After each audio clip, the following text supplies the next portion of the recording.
ಸಮಗ್ರ ಕೃಷಿ ಮಾಹಿತಿ ಇಲಾಖೆ ಅನ್ನಪೂರ್ಣ ಅಗ್ರಿಸ್ಪೇಸ್ಗೆ ಸ್ವಾಗತ ಸುಸ್ವಾಗತ.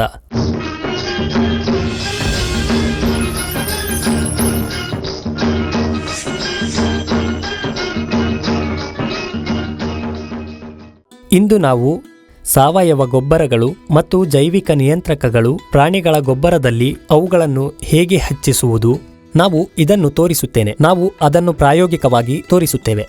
ಹೀಗಾಗಿ ಪ್ರತಿ ರೈತರು ಪ್ರತಿ ವರ್ಷ 1 ಎಕರೆಯಲ್ಲಿ ಪ್ರತಿ ಬೆಳೆಯಲ್ಲಿ ಬಿತ್ತನೆ ಮಾಡುವ ಮೊದಲು ಅಥವಾ ನಾಟಿ ಮಾಡುವ ಮೊದಲು, ಬಿತ್ತನೆಯ ನಂತರ ಇಂತಹ ಸಿದ್ಧಪಡಿಸಿದ ಸಾವಯವ ಗೊಬ್ಬರಗಳನ್ನು ಮತ್ತು ಜೈವಿಕ ನಿಯಂತ್ರಕಗಳನ್ನು ಅನ್ವಯಿಸಬೇಕು.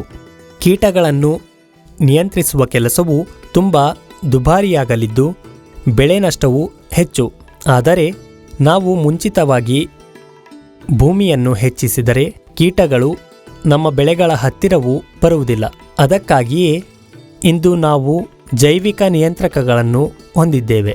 ಸ್ಯೂಡೋಮೋನಾಸ್, ಫ್ಲೋರೋಸೆನ್ಸ್, ಬ್ಯಾಚುಲರ್ಸ್ ಸಬ್ಸ್ಟಿಲರ್ಗಳು ಮತ್ತು ಸಾವಯವ ಗೊಬ್ಬರಗಳಾದ ರೈಜೋಬಿಯಂ, ಅಸಿಟೋಬ್ಯಾಕ್ಟೀರಿಯಾ, ನೈಟ್ರೋಜೊಮೋನಾಸ್, ಫಾಸ್ಫರಸ್ ಸೊಲ್ಯೂಬಿಲೈಸಿಂಗ್ ಬ್ಯಾಕ್ಟೀರಿಯಾ, ಪೊಟ್ಯಾಷಿಯಂ ಮಾಬ್ಲೀಚಿಂಗ್ ಬ್ಯಾಕ್ಟೀರಿಯಾಗಳು ಇವೆಲ್ಲವೂ ಪ್ರಾಣಿಗಳ ಗೊಬ್ಬರದಲ್ಲಿದೆ. ಈ ರೀತಿ ಬೆಳೆಯುವುದು. ನಾವು ಇಂದು ಈ ಪ್ರಯೋಗವನ್ನು ಮಾಡಲಿದ್ದೇವೆ. ಪ್ರತಿಯೊಬ್ಬ ರೈತನು ಅದನ್ನು ಎಚ್ಚರಿಕೆಯಿಂದ ನೋಡಿದ ನಂತರ ಅವುಗಳನ್ನು ಅದೇ ರೀತಿಯಲ್ಲಿ ತನ್ನ ಶೆಡ್ನಲ್ಲಿ ಅಥವಾ ಮರದ ನೆರಳಿನಲ್ಲಿ ಅಥವಾ ಯಾವುದೇ ಮರದ ಕೆಳಗೆ ನೆಡಬಹುದು. ಇದರಲ್ಲಿ ಮುಖ್ಯವಾದುದನ್ನು ನಾವು ಈಗ ನೋಡುತ್ತೇವೆ. ಪ್ರತಿ ಎಕರೆಗೆ ಚೆನ್ನಾಗಿ ಕೊಳೆತ 500 kg, 10 kg Trichoderma viride, 10 kg Pseudomonas fluorescens, 10 kg bacillus subtilis, ಅದೇ ರೀತಿ ಎಲ್ಲ ರೀತಿಯ ಸಾವಯವ ಗೊಬ್ಬರಗಳು ಇವೆಲ್ಲವೂ 1 ಎಕರೆಗೆ 20 ಕೆಜಿ, 5 ಕೆಜಿ ಬೆಲ್ಲ, 2 ಕಿಲೋ ಬೇಯಿಸಿದ ಆಲೂಗಡ್ಡೆ ಚೆನ್ನಾಗಿ ಹಿಸುಕಿ ಈ ರೀತಿ ಪೇಸ್ಟ್ ಮಾಡಿ 2 ಕಿಲೋ. ಇದರ ನಂತರ ಎಲ್ಲವನ್ನು ಮಿಶ್ರಣ ಮಾಡಲು ಡ್ರಮ್ ಅಗತ್ಯವಿದೆ. 1 ಎಕರೆಗೆ 500 ಕೆಜಿ ಹಸುವಿನ ಸಗಣಿಗೆ 100 ಲೀಟರ್ ನೀರು ಬೇಕಾಗುತ್ತದೆ. ಆದರೆ ಇಲ್ಲಿ ಅರ್ಧ ಎಕರೆಗೆ ಎಷ್ಟು ಬೇಕೋ ಅಷ್ಟು ಮಾಡಿ. ನಾನು ಬಳಸುತ್ತಿರುವುದನ್ನು ತೋರಿಸುತ್ತೇನೆ. ಮೊದಲ ಅರ್ಧ ಎಕರೆಗೆ 200ರಿಂದ 250 ಕೆಜಿ ಆದರೆ ಕೊಳೆತ ಹಸುವಿನ ಸಗಣಿ ಬೇಕಾಗುತ್ತದೆ. ಅದು ಸಂಪೂರ್ಣವಾಗಿ ಕೊಳೆತವಾಗಿರಬೇಕು. ಹೀಗಾಗಿ ಮುದ್ದೆಯಾಗಿರಬಾರದು. ಆದರೆ ಕೈಗಳಿಂದ ಉಜ್ಜುವ ಮೂಲಕ ಮುರಿಯಬೇಕು. ಇಲ್ಲಿ 20ರಿಂದ 25 ಕೆಜಿ ಚೆನ್ನಾಗಿ ಕೊಳೆತ ಹಸುವಿನ ಸಗಣಿ ತೆಗೆದುಕೊಳ್ಳುತ್ತಿದ್ದೇನೆ. ನಾವು ಸಾವಯವ ಗೊಬ್ಬರಗಳನ್ನು ಹೊರಗಿನಿಂದ ಖರೀದಿಸಿದರೆ ಅದು ತುಂಬ ದುಬಾರಿಯಾಗಿದೆ. ನಮ್ಮ ಅವನಿ ಚೀಲದಲ್ಲಿ 2020 ಕೆಜಿ ಸಾವಯವ ಗೊಬ್ಬರ ಇರಬಹುದೆಂದು ಅಂದಾಜಿಸಬಹುದು. ಅವನಿ ಬ್ರ್ಯಾಂಡ್ನ ಪ್ರತಿಭಾ ಬಯೋಟೆಕ್ನ ಈ 40 ಕೆಜಿ ಚೀಲದಲ್ಲಿ 20 ಕೆಜಿ ಸಾವಯವ ಗೊಬ್ಬರಗಳಿದ್ದು ಮಿಶ್ರಣ ಮಾಡಲು ಇಲ್ಲಿ ಡ್ರಮ್ ಇದೆ. ಅದರಲ್ಲಿ ನಾವು ಅರ್ಧ ಎಕರೆಗೆ 51 ಲೀಟರ್ ನೀರು ಬೇಕಾಗುತ್ತದೆ. ಇಲ್ಲಿ ನಾವು ನೋಡುತ್ತೇವೆ 5 ಕಿಲೋ ಬೆಲ್ಲವನ್ನು ಚೆನ್ನಾಗಿ ಪುಡಿ ಮಾಡಿ, ಹೀಗೆ 5 ಕಿಲೋ ಬೆಲ್ಲವನ್ನು ಚೆನ್ನಾಗಿ ಕುಟ್ಟಿ ಪುಡಿ ಮಾಡುತ್ತಾರೆ. 2 ಕಿಲೋ ಆಲೂಗಡ್ಡೆಯನ್ನು ಬೇಯಿಸಿ ಕೇಕ್ ಮಾಡಿದ್ದೇನೆ ನೋಡಿ. ಇದನ್ನು ನೀರಿನಲ್ಲಿ ಬೆರೆಸಿ ಕರಗಿಸಬೇಕು. ಈಗ ನಾವು ಜೈವಿಕ ನಿಯಂತ್ರಕಗಳನ್ನು ನೋಡುತ್ತೇವೆ. ಇದು ಟ್ರೈಕೋಡರ್ಮಾ ವಿರಿಡಿ 5 ಕಿಲೋದಲ್ಲಿ ಅರ್ಧ ಎಕರೆಗೆ ತೆಗೆದುಕೊಂಡಿದ್ದೇವೆ. ಇದು ಸ್ಯೂಡೋಮೋನಾಸ್ ಫ್ಲೋರೋಸೆನ್ಸ್, ನಾವು 5 ಕಿಲೋ ತೆಗೆದುಕೊಂಡಿದ್ದೇವೆ. ಇದು ಬೆಸಿಲಸ್ ಸಬ್ಸ್ಟಿಲಿಸ್, ನಾನು ಇದನ್ನು 5 ಕಿಲೋಗೆ ತೆಗೆದುಕೊಂಡಿದ್ದೇನೆ. ಹಾಗಾಗಿ ಅರ್ಧ ಎಕರೆಗೆ 5 ಕಿಲೋ ದರದಲ್ಲಿ ಎಲ್ಲವನ್ನು ತೆಗೆದುಕೊಂಡಿದ್ದೇವೆ. ಎಲ್ಲ ಸಾವಯವ ಗೊಬ್ಬರಗಳು ಅದರಲ್ಲಿ ಬಂದಿವೆ. ಈಗ ನಾವು ಇದನ್ನು ಮೊದಲು ಮಾಡಬೇಕಾಗಿದೆ. ಈ ಅವನಿಗೆ ಪಶುಗೊಬ್ಬರ ಬೆರೆಸಬೇಕು.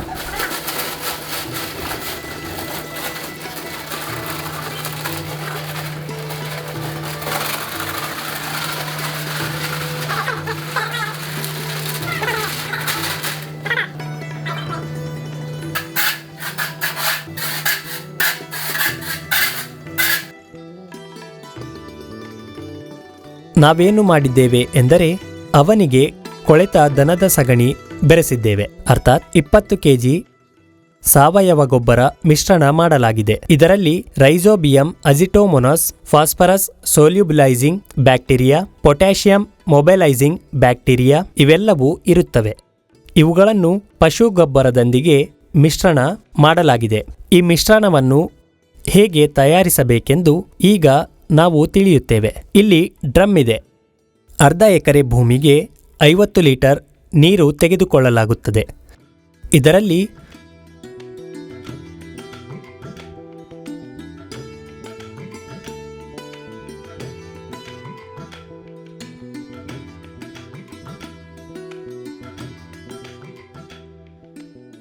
ಮೊದಲು ಬೆಲ್ಲವನ್ನು ಸೇರಿಸಬೇಕು. ಇದನ್ನು 5 ಕಿಲೋ ಬೆಲ್ಲವನ್ನು ನೀರಿಗೆ ಸೇರಿಸಿ ಚೆನ್ನಾಗಿ ಕರಗಿಸಬೇಕು.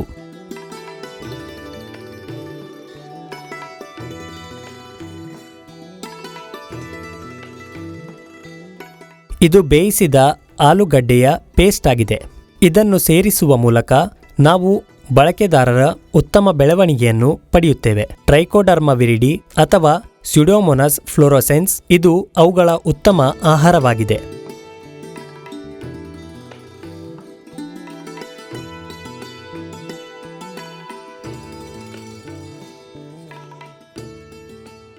ಟ್ರೈಕೋಡರ್ಮಾ ವಿರಿಡಿ ಬ್ರ್ಯಾಂಡ್ ರೀಚ್ ಅಡಿಯಲ್ಲಿ ಲಭ್ಯವಿದೆ.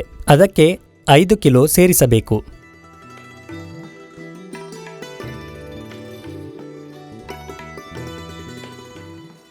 ಇದು ಫ್ಲಿಕ್ ಬ್ರ್ಯಾಂಡ್ನಲ್ಲಿ ಲಭ್ಯವಿದೆ. 5 ಕಿಲೋ ಅರ್ಧ ಎಕರೆಗೆ ತೆಗೆದುಕೊಳ್ಳುತ್ತಾರೆ.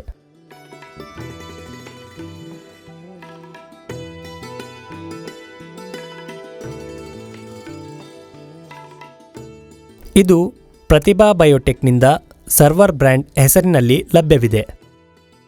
ಈ ಮಿಶ್ರಣದಲ್ಲಿ ಅರ್ಧ ಎಕರೆಗೆ 5 ಕೆಜಿ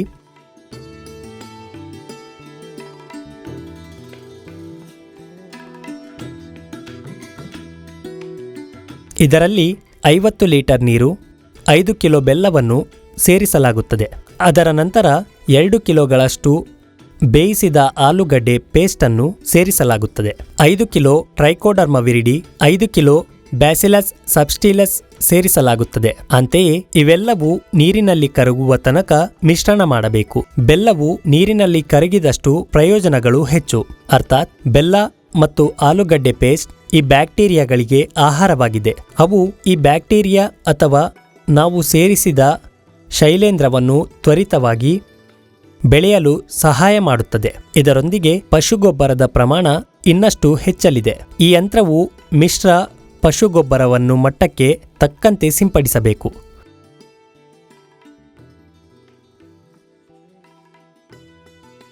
ಮೊದಲು ಒಂದು ಪದರವನ್ನು ಮಾಡಿ, ನಂತರ ಮಿಶ್ರಣವನ್ನು ಅದರ ಮೇಲೆ ಸಿಂಪಡಿಸಿ.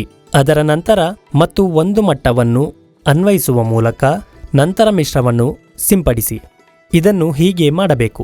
ಇದನ್ನು ಸ್ವಲ್ಪ ನೆರಳಿನಲ್ಲಿ ಮಾಡಬೇಕು, ಬಿಸಿಲಿನಲ್ಲಿ ಅಲ್ಲ. ಸಿಂಪಡಿಸಿ.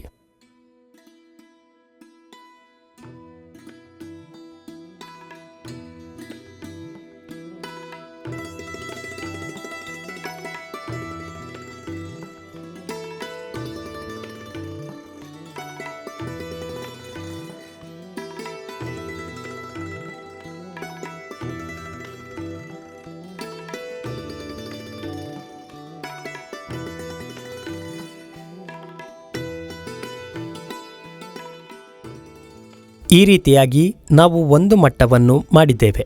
ಸರಿಸುಮಾರು 4ರಿಂದ 5 ಇಂಚುಗಳಷ್ಟು ಪದರವನ್ನು ಮಾಡಿದ ನಂತರ ಸಿದ್ಧಪಡಿಸಿದ ಮಿಶ್ರಣವನ್ನು ಸಿಂಪಡಿಸಬೇಕು.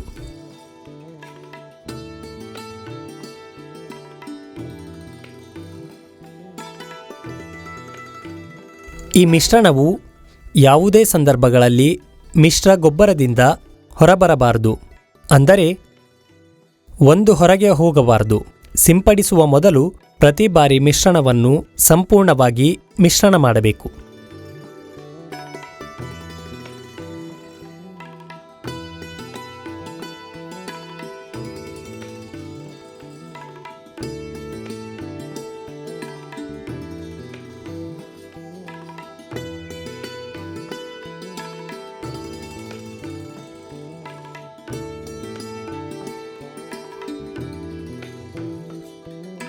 ಹೀಗೆ ಒಂದು ಪದರವನ್ನು ಮಾಡಿದ ನಂತರ ಮಿಶ್ರಣವನ್ನು ಸಿಂಪಡಿಸಿದ ನಂತರ ಇನ್ನೊಂದು ಪದರವನ್ನು ಸೇರಿಸಬೇಕು.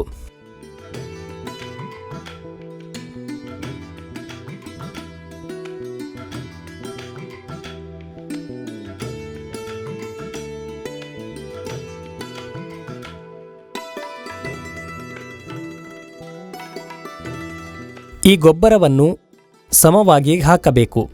ಏಕರೂಪದ ನಂತರ ಈ ಮಿಶ್ರಣವನ್ನು ಸಿಂಪಡಿಸಬೇಕು. ಈ ರೀತಿ ಸಿಂಪಡಿಸಿದ ನಂತರ ಇನ್ನೂ ಒಂದು ಪದರವನ್ನು ಸೇರಿಸಬೇಕು.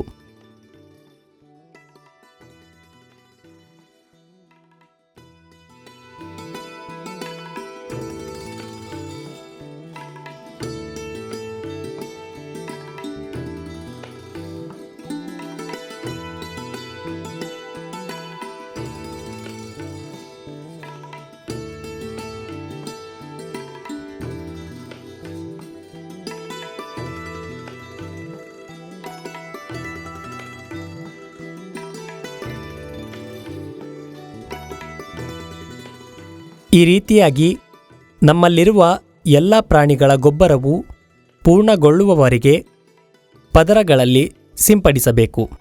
ಈ ರೀತಿಯಾಗಿ ಪದರಗಳು ರೂಪುಗೊಳ್ಳುತ್ತವೆ ಮತ್ತು ತಯಾರಾದ ದ್ರವವನ್ನು ಸಿಂಪಡಿಸಲಾಗುತ್ತದೆ.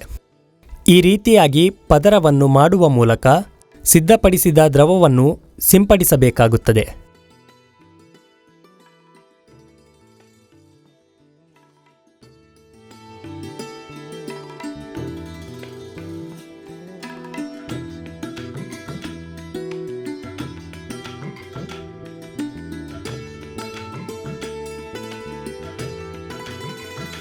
ಈಗ ನಾವು 4 ಪದರಗಳನ್ನು ರಚಿಸಿದ್ದೇವೆ.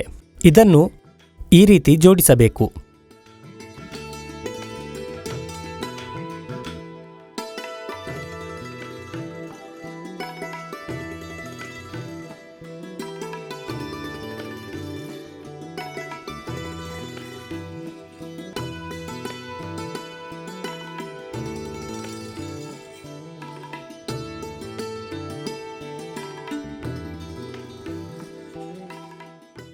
ಒಂದು ರಾಶಿಯನ್ನು ಮಾಡಿದ ನಂತರ ಅದರ ಮೇಲೆ ಒದ್ದೆ ಬಟ್ಟೆಯನ್ನು ಮುಚ್ಚಬೇಕು.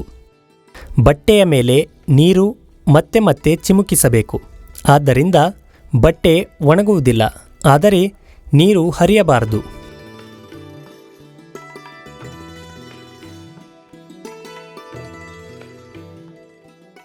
ಈ ರೀತಿಯಾಗಿ ಬಟ್ಟೆಯನ್ನು ಸಂಪೂರ್ಣವಾಗಿ ನೆನೆಸಿ ನಂತರ ಎಲ್ಲ ನೀರನ್ನು ಹರಿಸುತ್ತೇವೆ. ಚೆನ್ನಾಗಿ ಮುಚ್ಚಬೇಕು.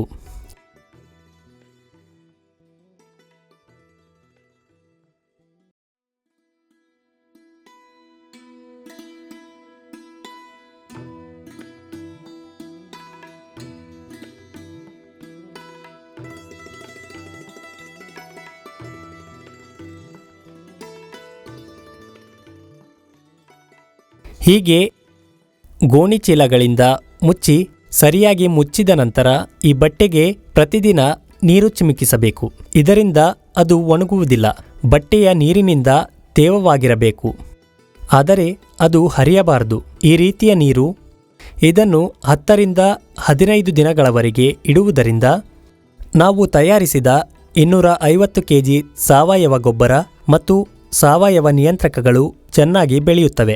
ಅಂದರೆ ನಮ್ಮಲ್ಲಿ 15 kg ಟ್ರೈಕೋಡರ್ಮಾ ವಿರಿಡಿ, ಸ್ಯೂಡೋಮೋನಾಸ್ ಫ್ಲೋರೋಸೆನ್ಸ್, ಬ್ಯಾಸಿಲಸ್ ಸಬ್ಸ್ಟಿಲರ್ಗಳೊಂದಿಗೆ ಎಲ್ಲ ರೀತಿಯ ಸಾವಯವ ಗೊಬ್ಬರಗಳು ಲಭ್ಯವಿದೆ.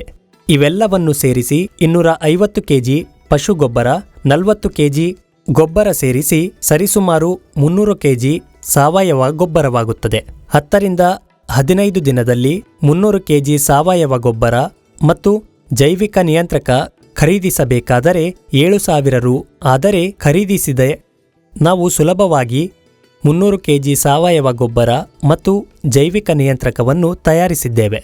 10 ರಿಂದ 15 ದಿನಗಳ ನಂತರ ಅವೆಲ್ಲವೂ ಗುಣಿಸುತ್ತವೆ ಮತ್ತು ಸಂತಾನೋತ್ಪತ್ತಿ ಮಾಡುತ್ತವೆ. 10 ರಿಂದ 15 ದಿನಗಳ ನಂತರ ಅದನ್ನು ಹೊರತೆಗೆದು ಒದ್ದೆಯಾದ ನೆಲದಲ್ಲಿ ಹಾಕಿ ಸರಿಯಾಗಿ ಮುಚ್ಚಬೇಕು. ಈ ರೀತಿ ಪ್ರತಿ ವರ್ಷ ಸಾವಯವ ಗೊಬ್ಬರ, ಜೈವಿಕ ನಿಯಂತ್ರಕಗಳನ್ನು ತಯಾರಿಸಿ ಭೂಮಿಗೆ ಹಾಕಬೇಕು. ಬಿತ್ತನೆ ಮಾಡುವ ಮೊದಲು ಅಥವಾ ನಾಟಿ ಮಾಡುವ ಮೊದಲು ಭೂಮಿಯನ್ನು ಪ್ರತಿ ವರ್ಷವೂ ನೀರಿರುವಂತೆ ಮಾಡಬೇಕು. ಹೀಗೆ ಮಾಡುವುದರಿಂದ ಭೂಮಿಯಲ್ಲೇ ಕೀಟಗಳು ನಾಶವಾಗುತ್ತವೆ. ಕೀಟಗಳಿಂದ ಸಂಬಂಧಿಸಿದ ಸೂಕ್ಷ್ಮ ಜೀವಿಗಳು ಅಥವಾ ಶೈಲೇಂದ್ರ, ನಾವು ಅವುಗಳನ್ನು ನೆಲದಲ್ಲಿಯೇ ನಾಶಪಡಿಸುತ್ತೇವೆ. ಇವುಗಳನ್ನು ನಾಶಪಡಿಸುವುದರಿಂದ ನೆಲದ ಬಲ ಹೆಚ್ಚುತ್ತದೆ. ಅಷ್ಟೇ ಅಲ್ಲ, ಬೆಳೆಗೆ ಹಾನಿಕಾರವಾದ ಎಲ್ಲಾ ರೀತಿಯ ಸೂಕ್ಷ್ಮಾಣುಜೀವಿಗಳು ನಾಶವಾಗುತ್ತವೆ. ಹೀಗೆ ಮಾಡಿದರೆ ನಮ್ಮ ಬಂಡವಾಳ ಕಡಿಮೆಯಾದರೂ ಇಳುವರಿ ಹೆಚ್ಚು, ನಮ್ಮ ಭೂಮಿಯು ಸುರಕ್ಷಿತವಾಗಿರುತ್ತದೆ. ಈ ರೀತಿ 5 ವರ್ಷಗಳ ಕಾಲ ಪ್ರಯತ್ನಿಸಿ. ನಿಮ್ಮ ಹೊಲದಲ್ಲಿ ಒಂದು ಗಿಡವೂ ಸಾಯುವುದಿಲ್ಲ ಮತ್ತು ಕೀಟಗಳು ನಿಮ್ಮ ಬೆಳೆ ಬಳಿ ಬರುವುದಿಲ್ಲ. ಈ ರೀತಿಯಲ್ಲಿ ಪ್ರತಿ ವರ್ಷ ನಾವು ಅದನ್ನು ಮಾಡಬೇಕು. ಹೀಗೆ ಮಾಡುವುದರಿಂದ ನಮ್ಮ ಕೃಷಿ ಭೂಮಿ ಸುರಕ್ಷಿತವಾಗಿರಲಿದ್ದು ಪ್ರತಿಯೊಬ್ಬ ರೈತರು ಅದನ್ನೇ ಮಾಡಬೇಕು. ಪಶು ಗೊಬ್ಬರದಲ್ಲಿ ಸಾವಯವ ಗೊಬ್ಬರ ಮತ್ತು ಜೈವಿಕ ನಿಯಂತ್ರಕಗಳ ಬಳಕೆಯನ್ನು ರೈತರು ಅಳವಡಿಸಿ ಬೆಳವಣಿಗೆಯನ್ನು ಹೆಚ್ಚಿಸುತ್ತಾರೆ ಎಂದು ನಾನು ಭಾವಿಸುತ್ತೇನೆ. ಧನ್ಯವಾದಗಳು.